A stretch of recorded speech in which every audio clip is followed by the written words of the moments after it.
Assalamualaikum warahmatullahi wabarakatuh. Bismillahirrahmanirrahim. Alhamdulillahi rabbil alamin. Wassalatu wassalamu ala nabiyyina Muhammadin wa ala alihi wa ashabihi wa man tabi'ahum bi ihsanin ila yaumiddin. Rabbi shrah li sadri wa yassir li amri wahlul 'uqdatan min lisani yafqahu qawli. Allahumma inna nas'aluka ilman nafi'an wa rizqan thayyiban wa amalan mutaqabbala. Bapak-bapak, ibu-ibu, kaum muslimin dan muslimat, jamaah salat maghrib dan insyaallah salat isya Masjid Al-Itqan atau Masjid 4 Mei. Ada sebagian jamaah kaum muslimin di Pare tidak kenal Masjid Al-Itqan, tapi kenalnya Masjid 4 Mei. Dan insyaallah salat isya, alhamdulillah, puji syukur kita senantiasa haturkan kepada Allah Tabaraka wa Ta'ala yang masih menganugerahkan kepada kita kenikmatan yang begitu melimpah. Hari ini kita masih diberikan umur panjang, mereka masih diberikan kesehatan, rezeki yang lapang dan juga waktu luang. Kita juga masih diberikan oleh Allah Subhanahu wa taala di dalam hati kita tertanam rasa cinta terhadap ilmu dan juga kebaikan. Dan itulah yang insya Allah mendorong kita untuk bisa sejenak duduk di masjid yang mulia ini dalam rangka menunaikan perintah Allah, yaitu thalabul ilmi, dalam rangka bertabarruk, meminta keberkahan dari Allah Subhanahu wa taala berupa berkahnya majelis ilmu, berkahnya masjid, dan berkahnya waktu di antara dua sholat fardu. Salah seorang ulama, Syekh Al-Utsaimin,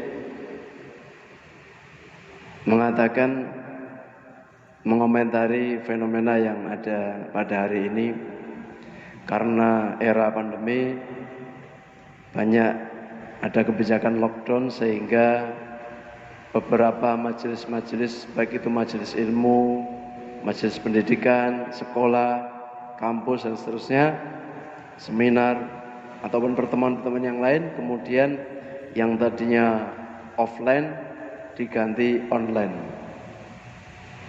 Akan tetapi harus kita sadari bersama bahwa majelis yang secara teknis dilaksanakan secara online tentu tidak sama dengan offline dan tidak mungkin bisa menyamai ya, majelis yang offline seperti ini. Syekh Al-Utsaimin mengatakan bahwa yang namanya dakwah, tarbiyah ataupun pendidikan, kalau dibuat prioritas fadilah, keutamaan ataupun faedah, maka kata beliau hafizallahu taala, ranking yang pertama itu bertempat di masjid. Jadi insya Allah seperti yang kita laksanakan pada malam hari ini. Karena demikianlah majelisnya Rasulullah SAW bersama para sahabat. Majelis ilmu beliau di masjid. Karena di situ ada keberkahan. Ini adalah rumah Allah. Dan juga ya, ini adalah tempat yang paling diberkahi. Tempat yang paling Allah cintai adalah masjid. Itu ranking pertama. Kemudian ranking yang kedua yaitu madaris wal jami'at, sekolah-sekolah dan universitas ya. Pesantren, sekolah, universitas ataupun yang sejenisnya. Karena memang itu tempat itu memang disetting untuk tempat belajar dan menyebarkan ilmu. Kemudian yang ketiga Ini kemudian yang rankingnya paling bawah yaitu majelis yang sekarang ini marak yaitu online. Majelis online baik via YouTube, Facebook, IG, Zoom meeting ataupun yang lainnya online. Dan kata beliau, majelis online itu sifatnya darurat. Sifatnya darurat. Yang namanya darurat itu ya ada banyak batasannya. Yang namanya darurat itu tidak akan pernah bisa menggantikan yang kondisi normalnya. Sebagaimana seorang yang tersesat di hutan daripada kelaparan, dalam kondisi darurat seperti itu boleh memakan makanan yang tadinya haram, ya, karena kondisi darurat dia diperbolehkan memakan yang tadinya haram. Tapi yang namanya darurat itu ada batasannya, ya. Misalnya makan daging babi misalnya, karena pilihannya makan haram atau mati kelaparan, maka dalam kondisi itu dibolehkan dia makan. Tapi yang namanya darurat itu ad-darurat itu qadaru bi qadariyah, sesuai dengan kadarnya, cuma untuk mengganjal saja. Bukan kemudian dumeh jadi statusnya diperbolehkan terus sak kenyang-kenyangnya. Nah, itu berarti bukan darurat, ya. Nah, kenapa demikian? Karena yang namanya majelis offline itu, ya, kita bisa berinteraksi secara ya penuh. Bahkan yang afdol itu, ya, kalau memungkinkan yang namanya transfer ilmu itu, sebagaimana dijelaskan dalam hadis Jibril, datang malaikat Jibril kemudian duduk di depan Nabi Sallallahu Alaihi Wasallam, duduk di depan beliau dan lututnya nempel. Ya. Kemudian bagaimana Nabi SAW berinteraksi dengan para sahabat? Ya. Kalau majelis online, kita manusia punya yang dikenal punya 5 panca indera. Ya. Kalau majelis online itu yang kepakai cuma 2 indera, indera pendengaran dan indera penglihatan. Indera yang lain tidak bisa difungsikan. Tapi bagaimana Nabi SAW berinteraksi dengan para sahabat? Beliau pernah memberikan sentuhan, ya, kemudian memberikan tepuan. Mungkin pernah juga para sahabat, ada salah seorang sahabat yang pernah dibelai, diusap kepalanya, ya. Demikian kalau Syekh Utsaimin, ya, beliau pernah mengatakan ketika di majelisnya ada sebagian murid yang mengantuk, beliau mengatakan ambilkan pistol air, ya, supaya ngantuk ditembak pakai pistol air. Nah, kalau online kan tidak bisa. Belum lagi kalau online, ya, yang berbicara kadang tidak bisa melihat apa aktivitas yang dilakukan oleh orang yang sedang berada di majelis online itu, ya. Dan sehingga ya cuma mereka-reka saja. Belum lagi kemudian para sahabat juga bercerita bagaimana para sahabat bisa mencium aroma Nabi SAW, ya, dan seterusnya. Belum lagi kemudian ruh dan juga keberkahan. Jamaah sekalian yang dimuliakan Allah Subhanahu Wa Taala, kemudian saya juga mengingatkan diri saya dan juga jamaah sekalian bahwa hari ini atau malam ini kita berada di awal-awal atau di pertengahan bulan Dzulqa'dah, ya, bulan Islam atau bulan Dzulqa'dah. Dan sebagaimana yang barangkali sebagian kita sudah mengetahui bahwa bulan Dzulqa'dah itu adalah salah satu dari bulan haram, ya.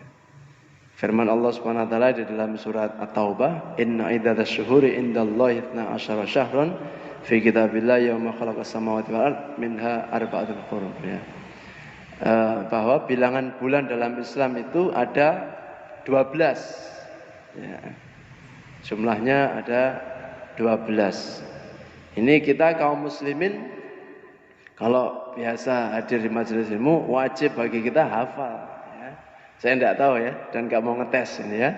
Nanti silakan panjenengan bertanya pada diri panjenengan masing-masing, sudahkah kita hafal bilangan atau menyebutkan urutan bulan-bulan di dalam Islam atau bulan Hijriah. Ya. Jadi hafal dan hafalnya harus sudah ngelontok. Jadi bangun tidur disuruh nyebutkan, mas, sebutkan urutan bulan-bulan dalam Islam. Nah itu harus bisa nyebutkan lancar sebagaimana kita menyebutkan Januari, Februari, Maret, April, Mei, Juni, Juli, Agustus, September, Oktober, November, Desember. Lancar. Nah bulan Islam juga harus demikian. Jangan sampai sebutkan bulan Islam apa ya? Ramadan, Rajab, terus apa?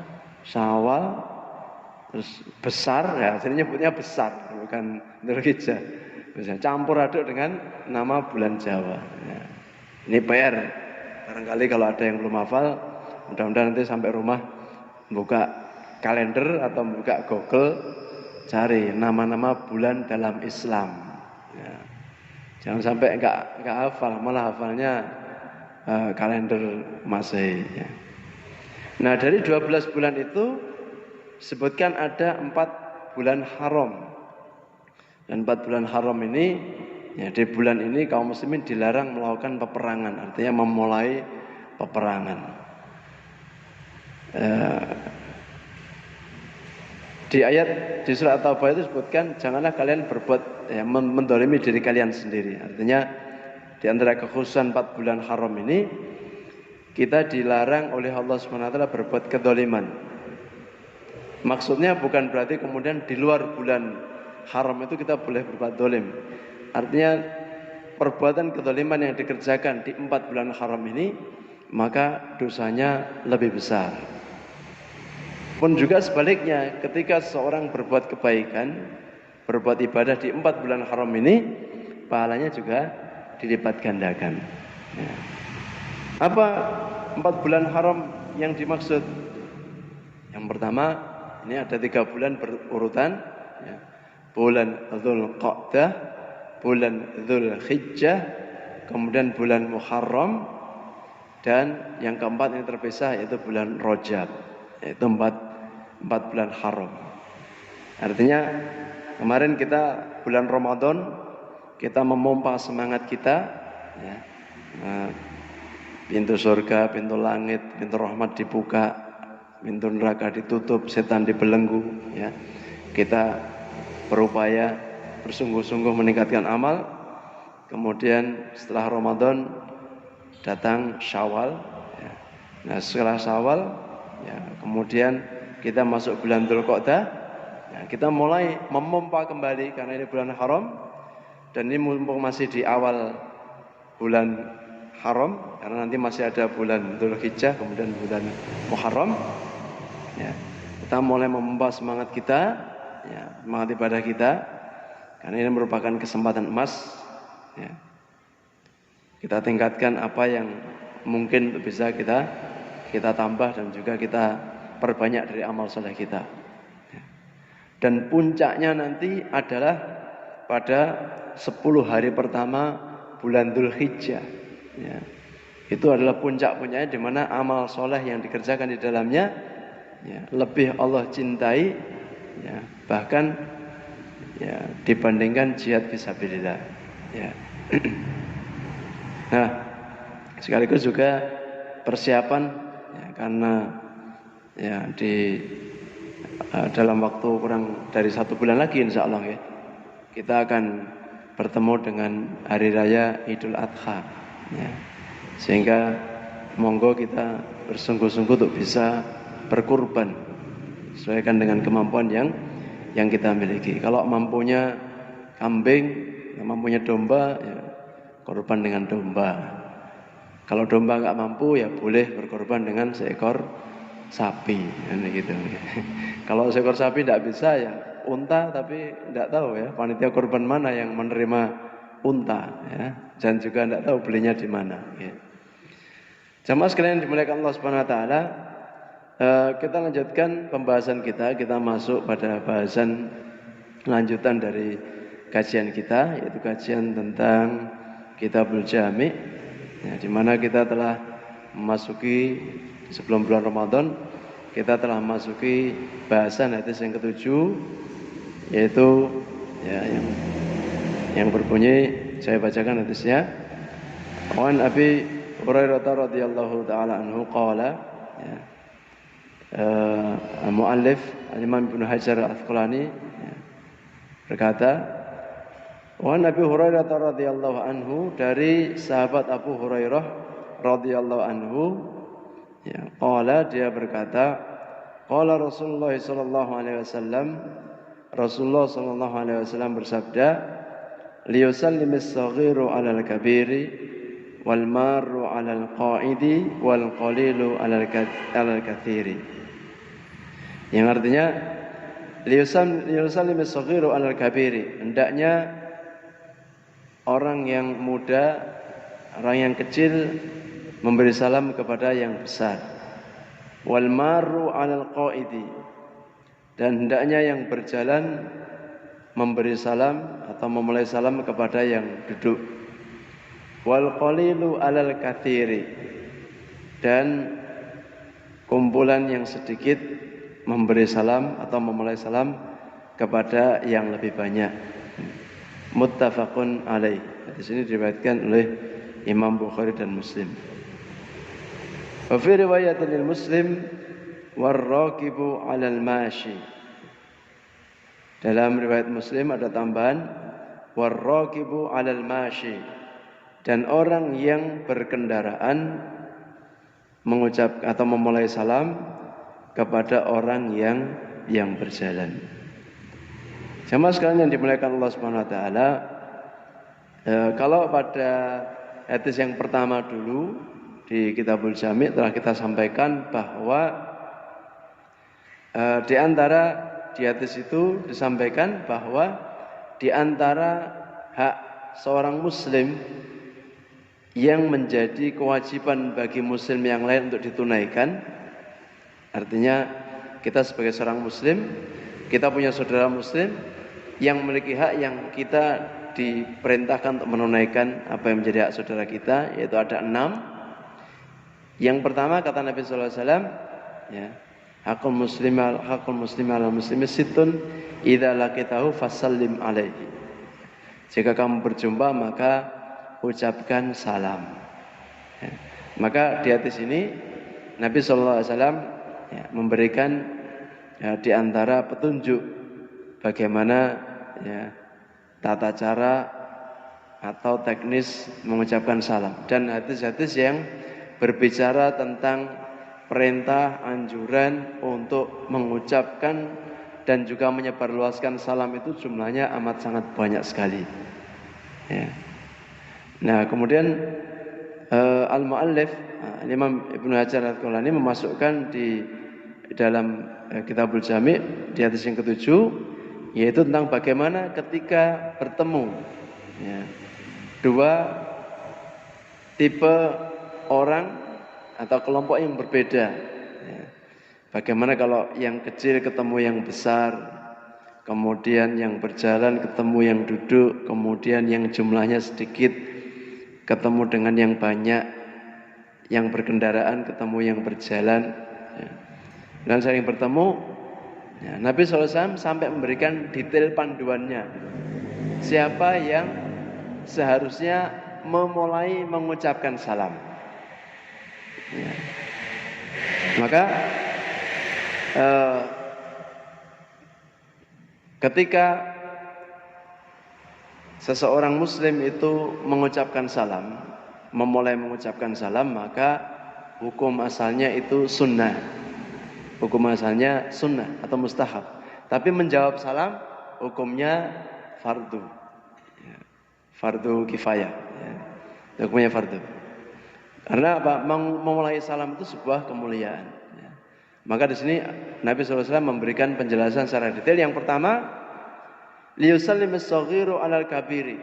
Hendaknya yang kecil memberi salam atau mulai salam kepada yang besar. Nah, apa makna kecil? Kalau secara bahasa ini banyak kandungannya. Ya. Mungkin yang kecil itu bisa dimaknai yang usianya lebih muda. Kalau yang besar berarti yang sudah tua atau usianya lebih tua. Besar dan kecil juga bisa dimaknai dengan pangkat atau jabatan. Pangkat, ya orang kecil itu misalnya kopral. Kalau yang besar mungkin jenderal atau apa ya istilah pangkat-pangkatnya dalam militer. Jabatan, kalau yang kecil itu mungkin RT, RW. Kalau yang besar lurah, camat, bupati itu berarti lebih besar. Kecil juga bisa dimaknai miskin, yang miskin. Orang-orang kecil itu orang miskin, rakyat.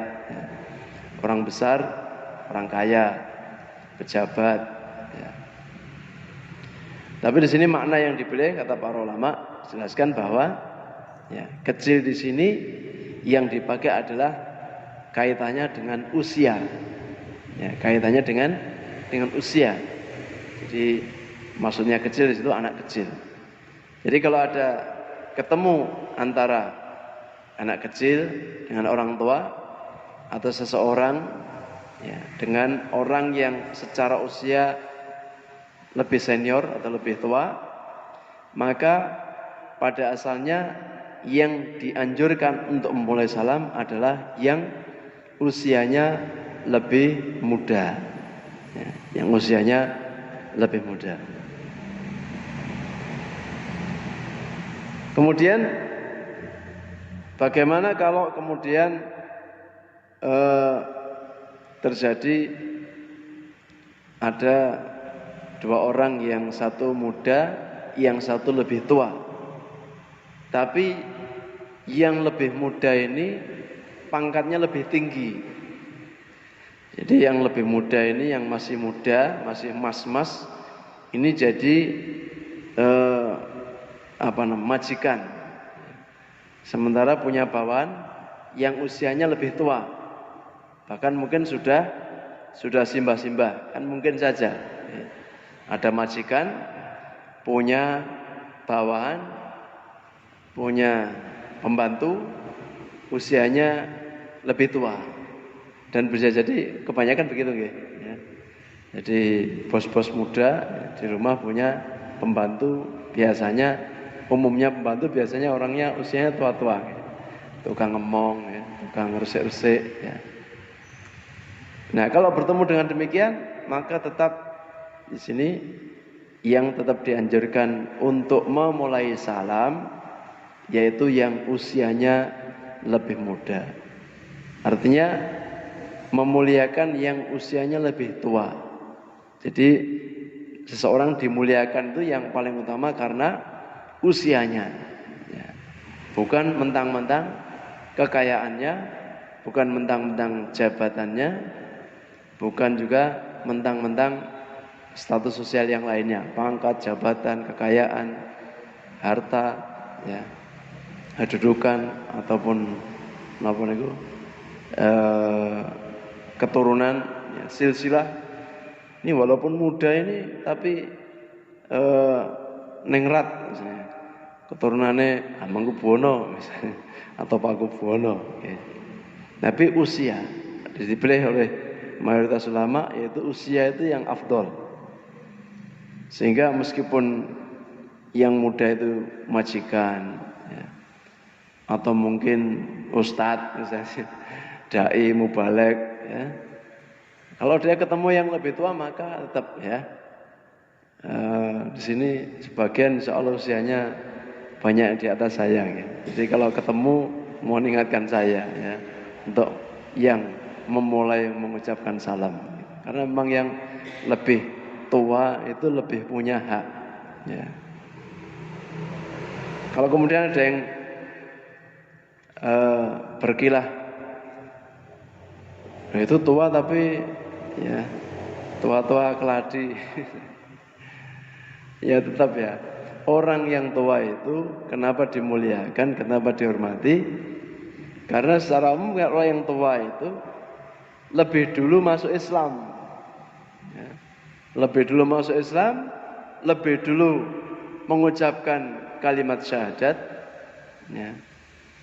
Lebih banyak mengerjakan sholat, lebih banyak mengerjakan puasa, lebih banyak zikirnya, lebih banyak istighfarnya, lebih banyak sekian banyak hal. Yang muda itu kalah, ya. Begitu. Pernah salah seorang sahabat bermimpi, ada dua orang bersaudara dari sebuah kabilah, ya. Yang pertama ini meninggal di medan perang, ya. Yang kedua meninggalnya 1 tahun berikutnya. Jadi 2 orang bersaudara atau dari suku yang sama. Yang satu meninggal di medan perang, kemudian yang satu ini meninggalnya bukan di medan perang tapi 1 tahun berikutnya. Tetapi di dalam mimpi yang dia lihat, yang meninggalnya belakangan, ya, itu masuk surganya duluan. Ya. Maka mimpi itu kemudian ditanyakan kepada Nabi SAW. Ya. Dan ini kebiasaan para sahabat. Para sahabat itu kalau bermimpi, ya, mimpinya diceritakan kepada Nabi SAW agar mendapatkan takwil. Ditakwilkan, kemudian dapat ilmu. Dan para nabi secara umum diberi kelebihan atau kemampuan untuk menawilkan mimpi. Ada Nabi Yakub, ada Nabi Yusuf yang diceritakan dalam Al-Quran menakwilkan mimpi. Ada Nabi Ibrahim bermimpi perintahkan menyembelih anaknya yang bernama Ismail. Nah, sahabat ini kemudian bertanya kepada Nabi SAW, apa makna mimpi? Kenapa kok orang yang meninggalnya 1 tahun berikutnya masuk surganya duluan? Kata Nabi SAW di dalam mimpi itu, karena yang meninggal 1 tahun berikutnya dia masih mampu, dia masih menambah pahala sholat 6.000 rakaat. Dari mana 6.000 rakaat? Yaitu sholat kita sehari semalam 17 rakaat dikali jumlah bilangan hari dalam 1 tahun sekitar 355 kalau dalam penanggalan Hijriah. Ya. Totalnya 6.000 rakaat. Belum lagi puasanya, belum lagi zikirnya. Apalagi kalau dapat Lailatul Qadar. Artinya seseorang itu selisih usia 1 tahun saja, itu selisih pahalanya itu bisa sampai seperti itu. 6.000 rakaat sholat. Kemudian bisa jadi kalau dapat Lailatul Qadar 83 tahun sekian bulan. Ya. Artinya itu menunjukkan bahwa ya Islam menempatkan orang yang usianya lebih tua, walaupun setahun, 2 tahun dan seterusnya, itu lebih mulia daripada yang muda. Ya. Nah ini tentang memuliakan orang tua. Ya. Jadi kalau di masyarakat kita, ya, di budaya timur kita, ya, sangat tepat bahwa sampai ketika berbicara dengan orang yang lebih tua itu ada adabnya sendiri, ya. Ada pemilihan kata, jadi pemilihan bahasa, ada ngoko, ada kromo madya, ada kromo inggil, ya, begitu ya. Cuma sayangnya kita termasuk saya ini kadang-kadang karena lama ya tinggal ya berapa tahun tinggal di kota, bergaul dengan orang-orang lo gue gitu, akhirnya mulai luntur gitu ya. Ini suatu hal yang baik kalau kemudian kita melestarikan apa yang menjadi tradisi. Jadi kalau di bahasa orang Jawa, ya cara berbicara dengan orang yang lebih tua, yang sepadan, yang lebih muda, itu satu hal yang sekarang harusnya mulai kita ajarkan kepada anak-anak kita. Dan Islam itu sangat menempatkan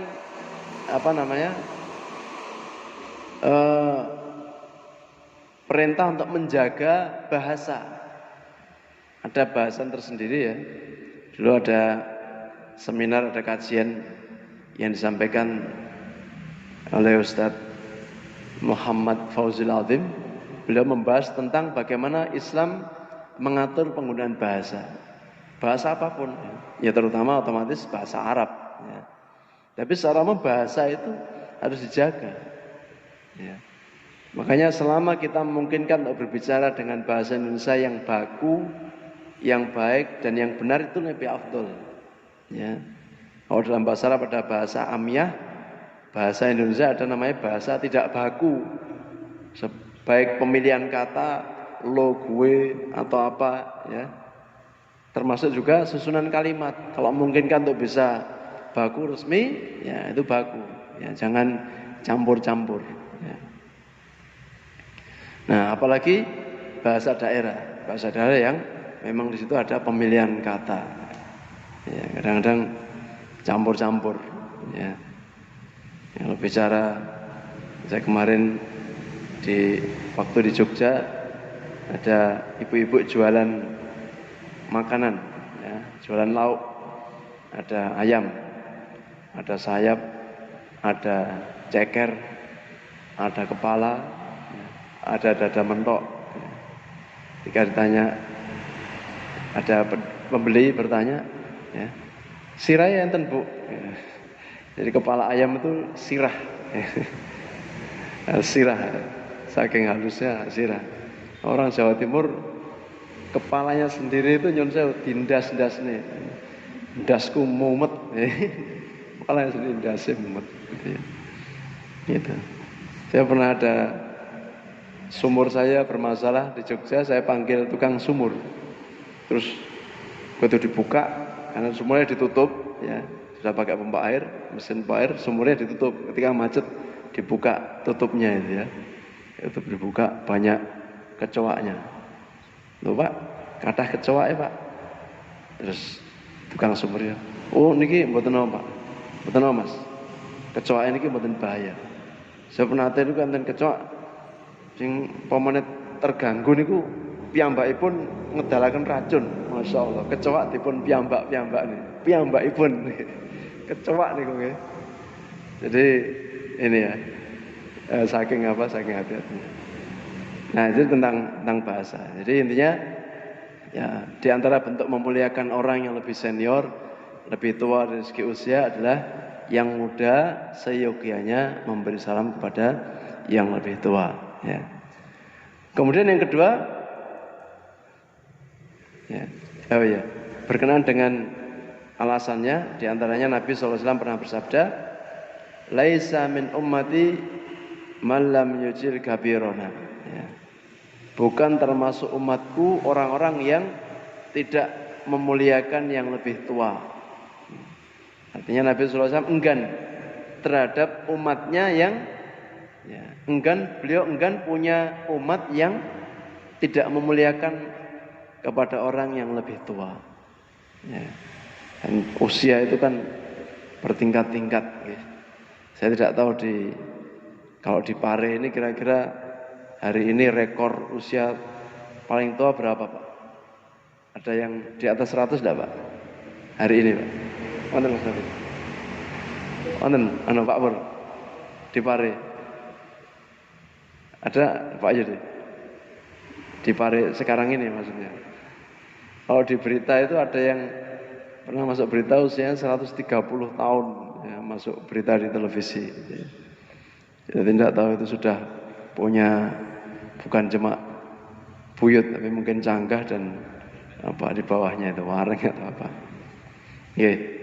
Jadi kita diwajibkan memuliakan orang yang lebih tua ya. Karena diancam siapa yang tidak memuliakan orang yang lebih tua, maka Nabi enggan menyebut sebagai umatnya. Terkadang hari ini karena pengaruh budaya dan juga pergaulan ya, jangankan terhadap orang yang lebih tua, bahkan kerap kita saksikan seorang anak muda berbicara dengan kedua orang tuanya, entah itu bapaknya atau ibunya, seakan-akan sama persis dengan berbicara dengan orang yang sepadan, bahkan lebih parah.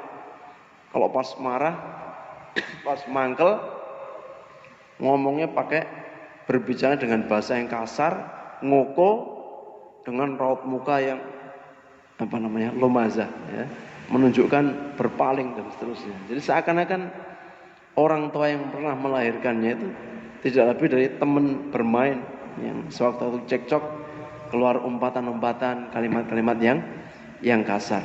Nauzubillahi min dzalik. Jamaah sekalian yang dimuliakan Allah Subhanahu wa taala, berikutnya wal maru 'alal qa'iti. Dan orang yang berjalan hendaknya memulai salam kepada orang yang sedang duduk. Jadi orang yang berjalan, kalau kita sedang berjalan, ketemu seorang muslim yang sedang duduk, maka ya kita memulai mengucapkan salam. Ya. Nah, berjalan, jadi kenapa bisa demikian? Karena orang yang berjalan itu adalah orang yang paling berpotensi untuk kiber, untuk sombong, untuk menampakkan keangkuhan. Ya. Jadi cara berjalannya, ya. Kemudian kalau kita menyapa orang yang duduk, ketika kita berjalan kemudian kita menyapa orang duduk, itu menunjukkan bahwa kita memuliakan dan menghormatinya. Artinya tidak mencuekkan, tidak nyuekin, gitu ya. Tidak mencuekkan orang yang sedang ya duduk. Kita perhatian, kita menyapa. Ya. Dan ini berlaku yang namanya salam itu kepada orang yang kita kenal maupun tidak kita kenal. Artinya setiap kita bertemu orang yang kita kenal, namanya, alamatnya, pekerjaannya, ataupun ada sesuatu yang kita kenal, maupun orang yang tidak kita kenal tapi kita yakin dia muslim.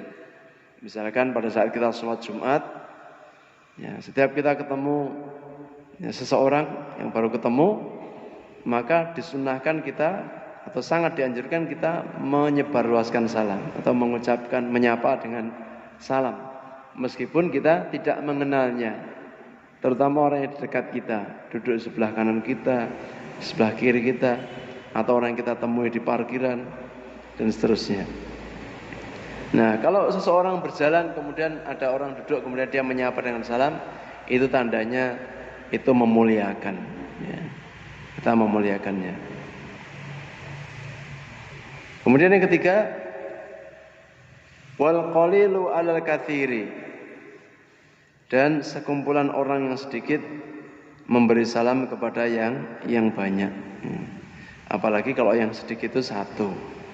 Maka dalam majelis seperti ini yang berbicara satu orang memulai salam kepada yang banyak.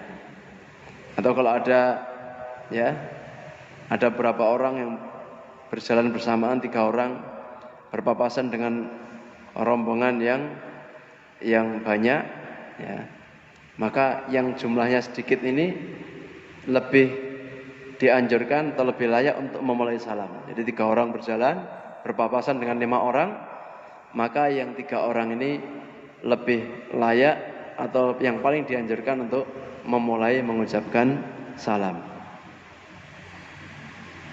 Muttafaqun alaih, hadis ini diriwayatkan oleh Imam Bukhari dan Muslim. Wa fi riwayatin Muslim, dan di riwayat Muslim ada tambahan warraqibu 'alal mashi, dan orang yang berkendaraan memulai salam, hendaknya memulai salam kepada orang yang berjalan. Ya. Jadi kalau kita naik kendaraan, ya, kalau jenengan sedang berkendaraan, ya, biasanya di pinggir jalan ada trotoar, atau kalau enggak trotoar di bagian pinggir ada orang yang berjalan. Mungkin saudara kita muslim, ya, kita sedang berkendara, ya. Apapun kendaraannya. Hari ini katanya lagi ngetren sepeda, ya, Pak. Lagi ngetren sepeda.